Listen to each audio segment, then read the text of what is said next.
Bernard Herzog, bonjour. Des pommes qui voyagent à travers le monde. Oui, c'est des pommes qui voyagent à travers le monde et puis qui ont quand même quelques difficultés à voyager, semble-t-il, puisqu'elles avaient pris la destination, elles ont pris la destination de New York en particulier. Et puis bon, il y a quelques problèmes d'acheminement liés à des problèmes administratifs en définitive.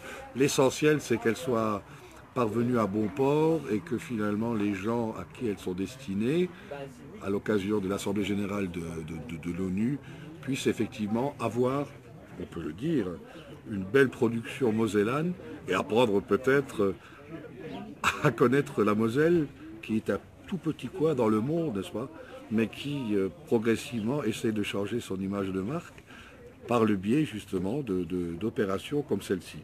Alors les pommes marquées, c'est effectivement une opération originale, puisque on reprend une vieille technique instaurée au 19e siècle. C'était exactement pour nos auditeurs et puis pour ceux qui nous regardent Montreuil-sous-Bois. Et puis bon, cette pratique de pommes marquées est tombée quasiment en désuétude. Elle a connu une renaissance par le biais des Japonais en 1970 et des excellentes relations que les jardins fruitiers, par l'intermédiaire de Pascal Garbe, entretiennent avec nos amis japonais, ont permis effectivement de faire appel à eux en matière en particulier de livraison de ce qu'on appelle les pochoirs et en particulier aussi les enveloppes, les 3 enveloppes qui entourent la pomme à l'intérieur desquelles elle grossit. Alors ça, c'est le côté technique dont le spécialiste est bien sûr Pascal Garbe et non pas l'élu que je suis. Mais évidemment, moi, mon objectif, c'est de dire que ce type d'opération, eh bien, participe encore une fois à cette transformation de notre image. Et en tant que président de Moselle Tourisme, anciennement comité départemental du tourisme, on se rend compte qu'il y a encore beaucoup de grains à moudre, mais que les initiatives prises ça et là nous permettent de voir tout doucement notre image se transformer. Et évidemment, c'est une image de grisaille, de régions, de départements un petit peu froids, austères, se trouve progressivement transformée. Et je pense que cette opération-là participe réellement à comment dirais-je, oui, à une connaissance de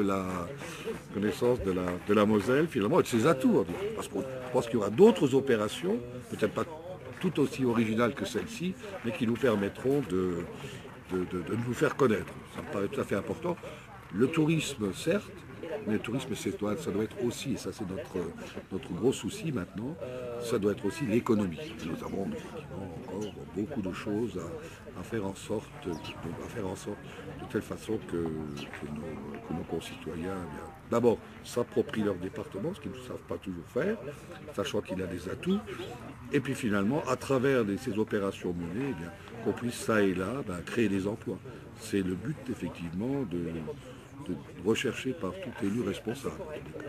Alors vous avez déjà un premier bilan en ce qui concerne justement ces sites du Conseil général et puis leur fréquentation. C'est vrai qu'on a eu un été qui a été vraiment quelque peu maussade. Oui, alors bon, il est bien évident que ce sont les sites, disons, extérieurs qui ont pâti un petit peu des mauvaises conditions météo. Mais ceci dit, globalement, par rapport à 2010, il y a une légère diminution.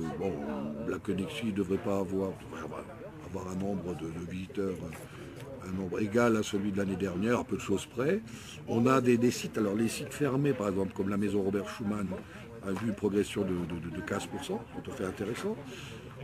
On a quelques déceptions, mais vraiment déceptions mineures, par exemple sur Vic-sur-Seille.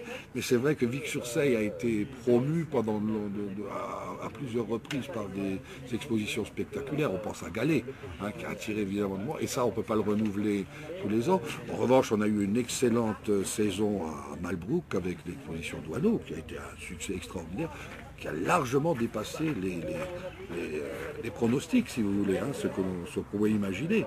Parce que c'était apparemment une exposition dont on aurait pu penser qu'elle était intellectuelle. Mais en définitive, elle a fait de surcroît l'unanimité. Tous les visiteurs tous les visiteurs qui se sont rendus à Malbrouck en sont ressortis enchantés.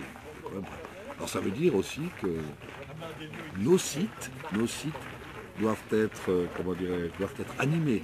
Ce qui veut dire que nos responsables de sites, que ce soit ici Pascal Gab, que ce soit Dominique Laudien, que ce soit Jean-François Tulle à la maison Robert Schumann, et tous les autres, parce que Jean-Paul Petit à Bliesbruck aussi, hein.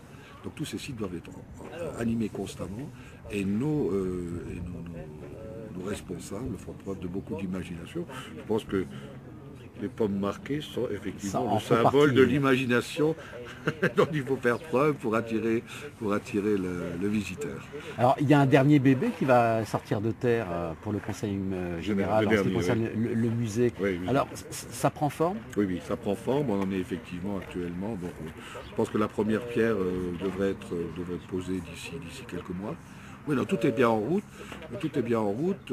Bon, les cabinets d'architectes ont été retenus. Tout ça, c'est bon. Ça va être effectivement un moment exceptionnel pour notre histoire. Parce qu'il ne faut pas oublier que cette histoire-là, le Mosellan doit aussi se l'approprier. C'est une période qui est un peu restée entre parenthèses, cette fameuse période de l'annexion. Hein, et qui finalement, qu'on redécouvre maintenant, ne serait-ce qu'à travers ce qu'on appelle le quartier impérial de Metz, quoi, dont allez, disons, pendant 30 ans, on n'aurait jamais parlé. Hein. On dit, mais finalement, et ce sera sans doute le dernier site du Conseil général, donc dont le maître d'ouvrage est le Conseil général, quoi. Hein.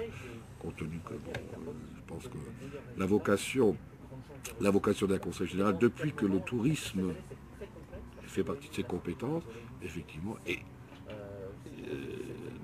se devait, à travers ses compétences, se devait effectivement de modifier cette image dont je parle toujours dans mes propos. Parce qu'en définitive, c'est en attirant le visiteur par des démarches ou des initiatives originales qu'on réussira effectivement à faire venir les Mosellans en masse, mais aussi les extérieurs. Et j'ajouterai que ce qui est très important pour nous, ça c'est l'enseignant qui parle, qui est particulièrement important de semer auprès des jeunes générations.